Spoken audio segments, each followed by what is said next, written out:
Después de haber recordado los diferentes modos de electrizar un cuerpo, vamos a centrarnos en la interacción entre cargas, que ya hemos dicho que debe de ser considerada por el alumno como un recuerdo, un repaso de lo que habíamos explicado respecto de la interacción entre masas.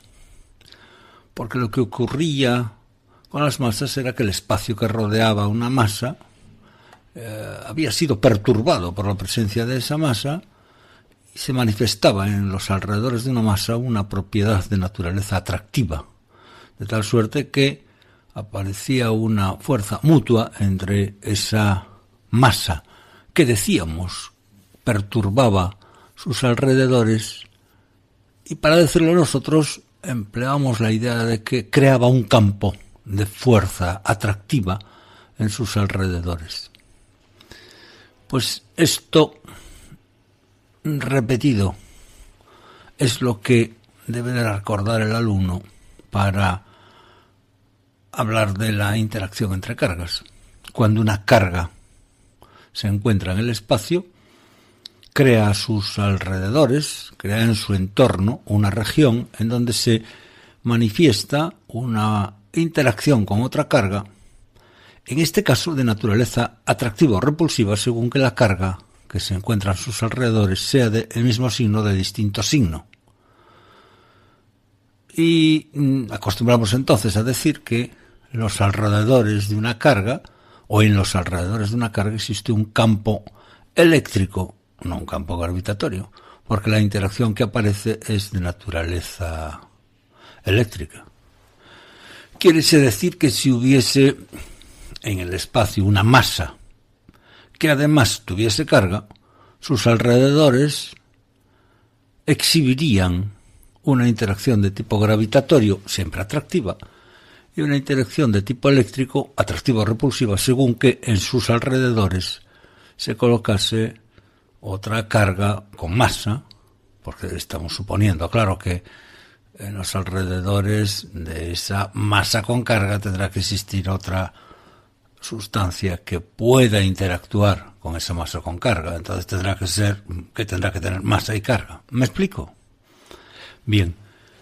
Es decir que en los alrededores de una carga surge un entorno en donde se manifiesta una fuerza de naturaleza atractiva o repulsiva que se ha comprobado por vía experimental que es proporcional al tamaño de la carga que crea ese campo, a la carga que yo coloco y al cuadrado de la distancia. Decimos proporcional. Y igual que cuando hablábamos del campo gravitatorio decíamos que las proporciones no nos sirven porque nosotros manejamos igualdades y podemos despejar en una igualdad, pero una proporción no nos resuelve, pues diremos que es necesario determinar por vía experimental esa constante de proporcionalidad. Recuerden que estamos diciendo lo mismo que decíamos cuando en la ley de gravitación universal surgía la necesidad de determinar la constante G mayúscula. ¿Recuerdan? Bueno, pues aquí también aparece la necesidad de encontrar la constante de proporcionalidad. Y se hace según un procedimiento análogo. Se colocan dos cargas fijas, dos cargas móviles, se ve cuánto gira el conjunto, se mide el ángulo en el que se ha torcido y como se conocen en este experimento concreto los valores de las cargas y la constante elástica de ese hilo, pues se puede determinar por vía experimental la constante de proporcionalidad, que vale 9 por 10 elevado a 9 newtons metro cuadrado partido por coulombio cuadrado. Quiere decir que, igual que ocurría en la gravitación universal, en la ley de Coulomb, la constante también tiene dimensiones. Newton metro cuadrado partido por coulombio cuadrado, lo cual quiere decir que cuando yo emplee la ley de Coulomb, tendré que colocar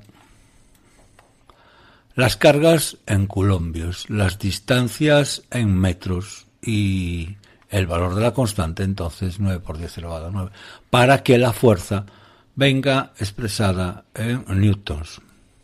No se pueden emplear otras unidades, porque de lo contrario la constante tendrá que estar empleada en otras unidades. Recuerden que también habíamos insistido en el hecho de que el que la constante tenga dimensiones significa que tiene que ser una igualdad tanto numérica como dimensional. Es decir, que las unidades de la constante tienen por objeto conseguir que el segundo miembro tenga dimensiones de newtons, porque el primero tiene dimensiones de newton, claro. Y esto es lo que debemos de decir acerca de la ley de Coulomb, que el alumno no necesitaría recordarla.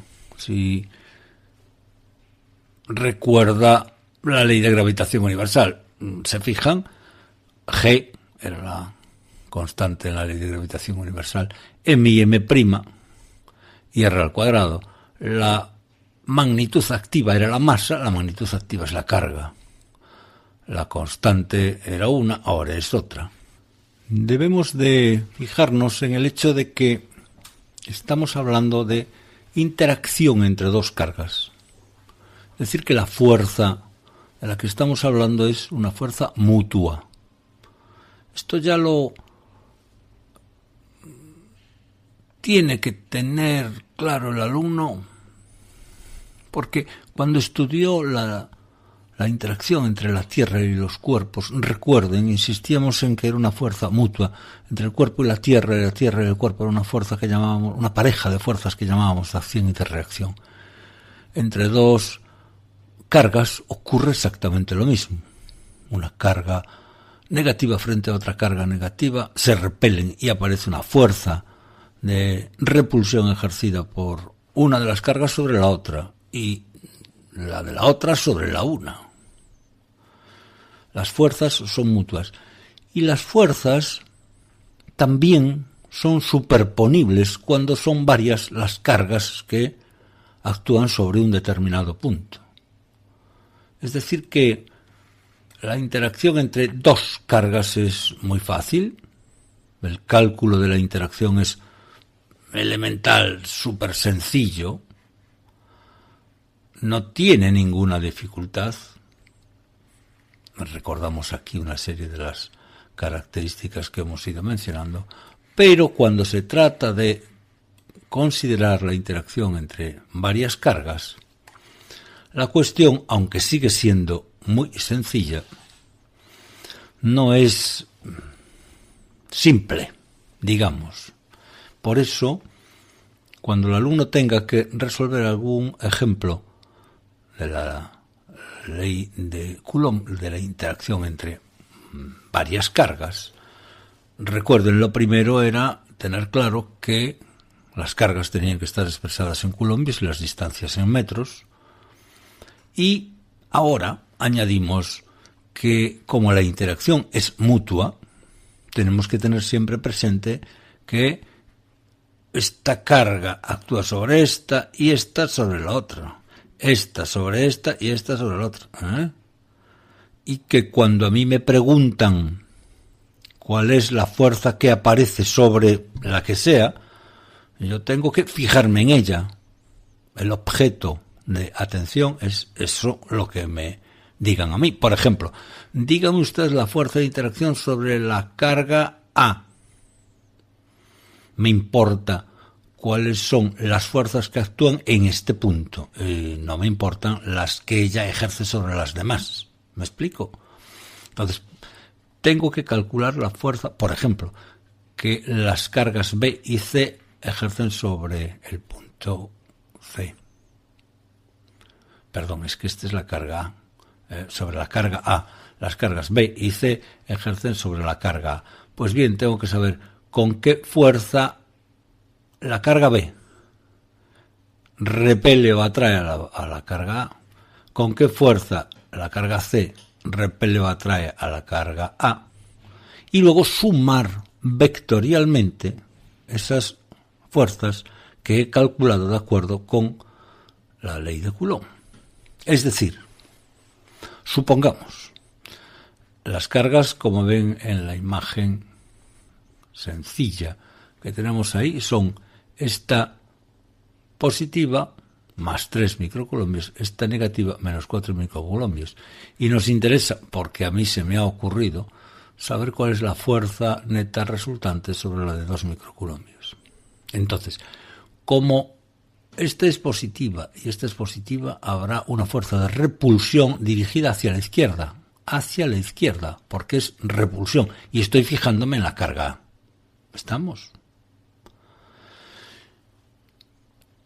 La carga C, que es negativa, atrae a la carga A, tira de ella en dirección de la diagonal de este cuadrado, con una fuerza que vale Q por Q' partido por R al cuadrado, siendo R al cuadrado la diagonal del cuadrado, mientras que antes R al cuadrado era el lado del cuadrado. Y la fuerza es para aquí. Entonces tendré que calcular primero la fuerza de repulsión sobre la carga A ejercida por la B. Luego la fuerza de atracción sobre la carga A ejercida por la C, que es una fuerza hacia aquí. Y luego sumar esta fuerza y esta fuerza. Sumarlas como se suman las fuerzas, como vectores. Y como hemos visto hasta ahora, la manera más sencilla de hacer esa suma es descomponerla en sus componentes, cada una de ellas. Descomponer esta fuerza en sus componentes, que solo tiene componente X. Esta tiene una componente X y una componente Y.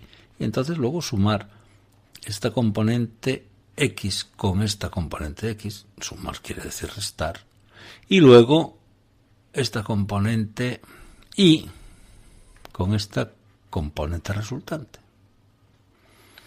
Hemos de hacer un ejemplo al final para que lo vean, pero los problemas de la ley de Coulomb son muy sencillos si fuesen de la aplicación inmediata de la interacción entre dos cargas.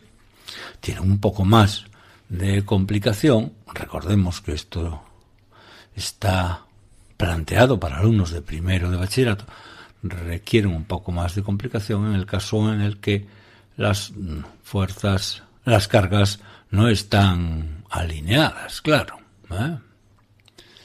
Por eso les sugerimos que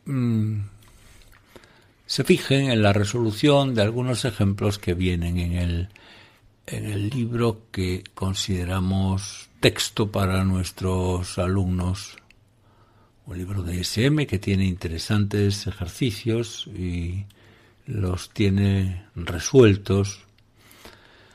Por lo tanto, fíjense en el texto cuál es la interacción entre dos cargas, pero luego veremos cuál es la interacción entre más de dos cargas en algún otro ejemplo que pongamos. Entonces, resuelvan el ejercicio 1, el ejercicio 3, pero más tarde, en el colofón de estos vídeos dedicados a la electrostática, pondremos unos ejemplos con un poco más de dificultad para que el alumno no se vea sorprendido cuando tenga que resolver la interacción entre más de dos cargas. Nada más y muchas gracias.